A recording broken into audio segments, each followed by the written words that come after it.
The Abalone Plate was a tavern and inn. Its owner, the granddaughter of fishmongers, made wealthy by dredging for, and selling to the nobility, the pearls that adorn their jewelry and clothes. After extracting the pearl and preparing the meat, all that remained was a crusted, calcified shell whose cavity was lined with a nacreous layer of iridescent blue. Rather than be thrown out, the stunning shells were turned over to serve as soup bowls, and it was from this practice that the Abalone Plate took its name. The tavern's dining hall was dark. The heat of the summer's night made the staff reluctant to light the hearth. Only the flickering light from the candles spotted down the lone tables, and an orange glow emanating from the kitchen pried features out of the dark. The shimmering bowls inspired, too, the theme of the interior's design. An experiment in blues graded the transition contrasted between the ash-silver tones of the hearth and the ebony furnishings. Cobalt shutters framed the windows. Azure striped the banister and stairs.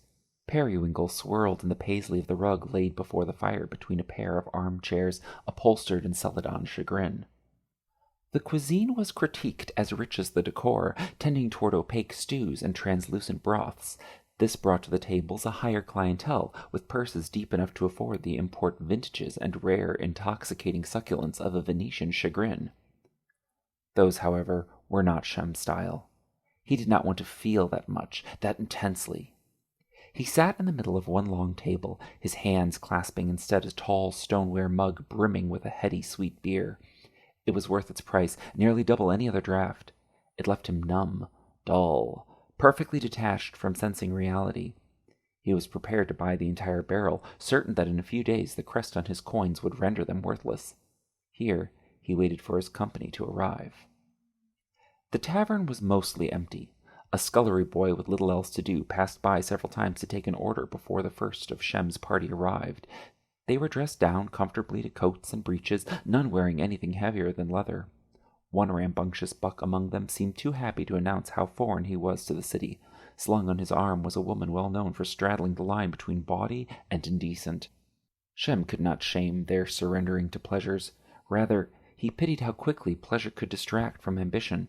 He tried to ignore their gaiety and flirting, even as their drinks were tallied to his tab. They neither added to nor detracted from the small talk that accompanied the first round. Idle prattle was all that could occupy anyone until the others arrived. When they did, it was Melanie's attendance that most startled Shem. He knew word would get out about this meeting, and expected any number of unintended guests. She was well known for her involvement in castle gossip, but Shem had never actually considered that she might pursue a rumor to its source. He had told his men to ask her what she knew. Her presence in the inn loaned him credibility.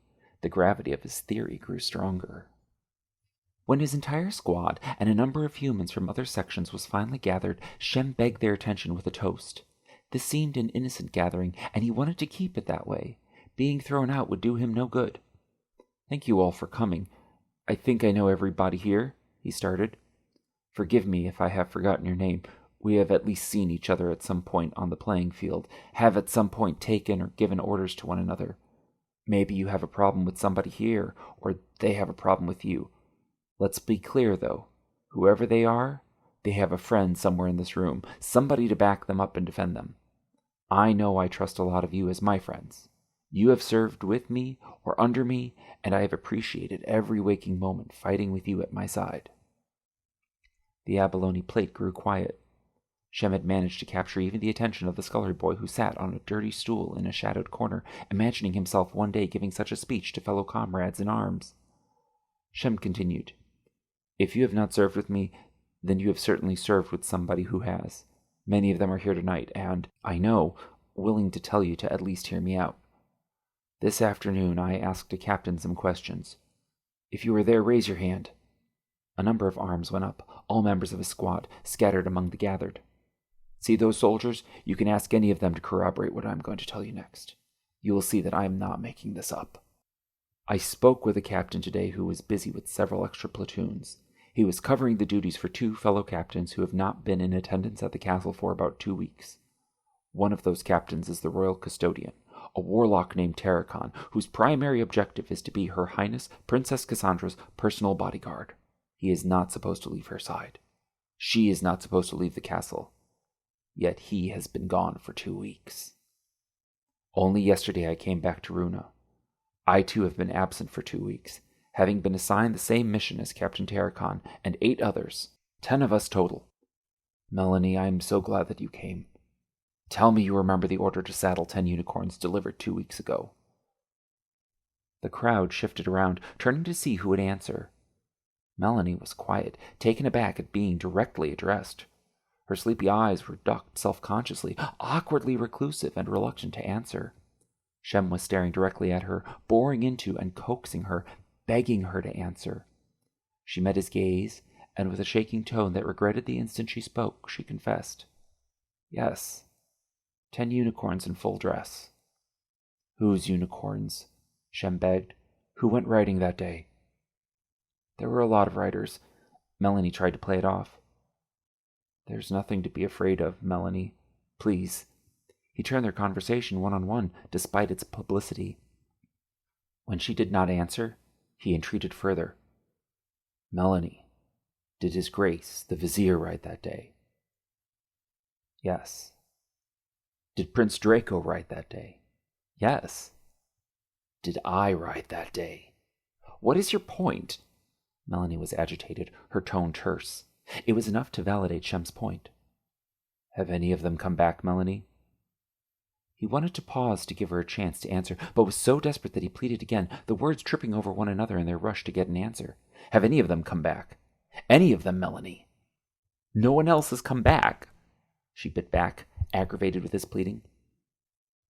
It did not matter. He no longer addressed her. Not one of them has come back, he repeated to the crowd, punctuating each syllable to stress the meaning. Consider that. The first prince, the Grand Vizier, the royal custodian, not one of them has returned. And I know why. This news will disturb you. When you leave here tonight, you will need to prepare. What is it, Shem? Macer interrupted. Please, just listen. When you leave here tonight, you will want to prepare because this will affect our lives from now on. Believe me, I know where they are. I was with them, and I am the only one who can share this with you. More importantly, I am the only one who would. We were sent out on a mission to save the Crown Princess, but we failed. The Crown Princess, Cassandra, is dead. The chatter and muffled giggles that nibbled and frayed the edges of Shem's speech were suddenly stunned silent.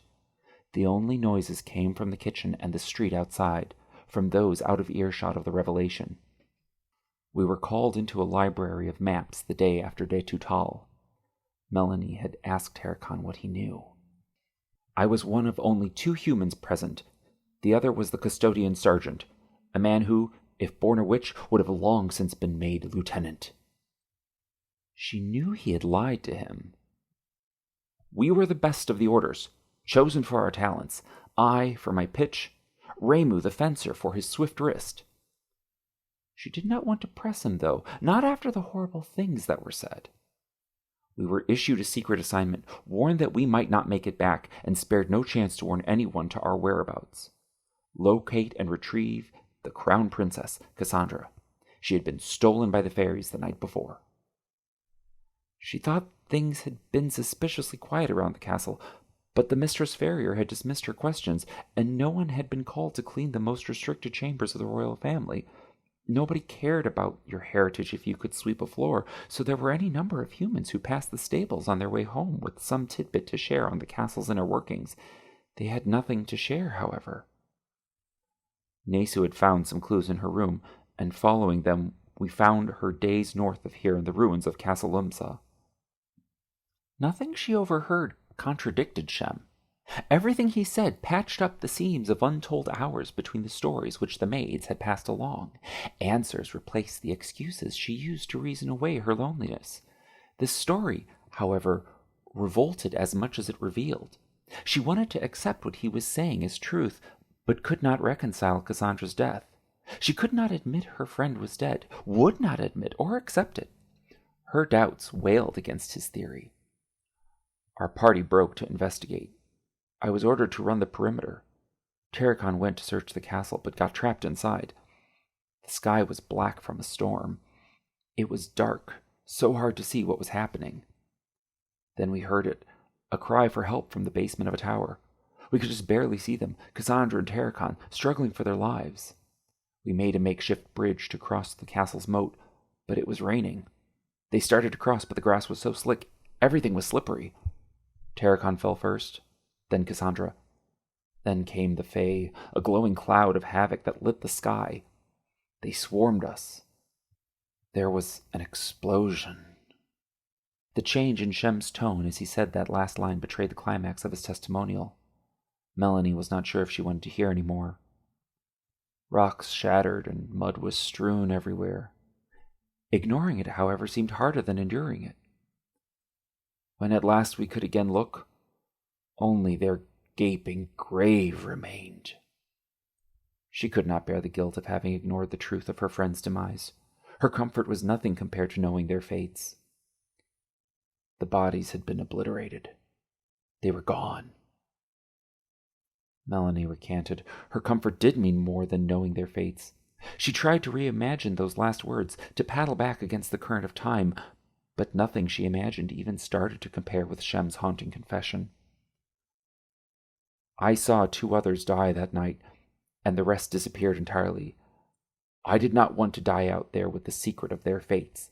I had to come back to tell you. I had to come back so that you could know. I came back for you.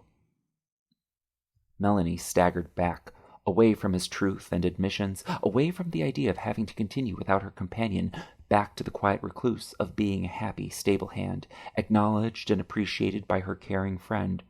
She was content with what the witch princess offered. You saw this? Dubious Macer probed. With my own eyes. She was the last, the heir of the Hexen curse. He took a moment to make sure their attention was still his. She died without an heir. Divine right will not pass. The Hexen reign has ended. Liar! Melanie screamed. Attentions, anxious for an alternative, turned to her. This cannot be! Melanie, Shem begged, believe me. No! She whined. No! She howled. It was not an excuse, however. No, because... But she had nothing. Because... She stumbled back, bumping into the young buck and the body broad. She heaved off of them without apology, too shocked even to acknowledge their presence. She groped back through the crowds who parted away, not wanting to next be trampled by her escape. Melanie, she died. Do you see? Shem made an example of the stable hand. This changes everything. Black magic does not favor the House of Hexen any longer. They will not rule us. They cannot rule us. This is treason, came a cry from a man in a blue suit present at the inn before even Shem had arrived. Stop for just a moment. Shem did not respond to the man directly, but rather to the gathered audience, and consider whether it is truly treason. Take this moment and make, for the first time, a decision for yourself. Consider for yourself. Weigh the options. Whom among you labors to feed a witch? Whom here works just for humans? When have your talents last been judged on par, or even better than a counterpart witch? Or did you accept that you could not compete? Did you agree that your work was good, or did you agree that it was good enough? You are not just good enough. You are just as good. The witches asked us to settle with their power because they were blessed to solve our problems. We settled. Now the heir is dead. They no longer have the power. Someone will try to claim it. Is it treason to make up your mind? To choose the direction you go or the direction you are led? You will have to choose how and to whom you will submit. Will you decide for yourself, or will you let somebody choose for you? The outcome will be your fault, your responsibility. I do not believe that we should settle when we could achieve. Do not betray your potential out of fear of somebody else's opinion. You are a worthy person with something to offer. Melanie chose not to accept. She turned and tore out the door, stumbling into the darkened cobblestone street. The air was hot, but she felt cold and alone. She huddled within the folds of her cloak, pulling it tight around her and hoping there might still be some warm, secure embrace for her somewhere. It was, however, growing harder to imagine such an embrace.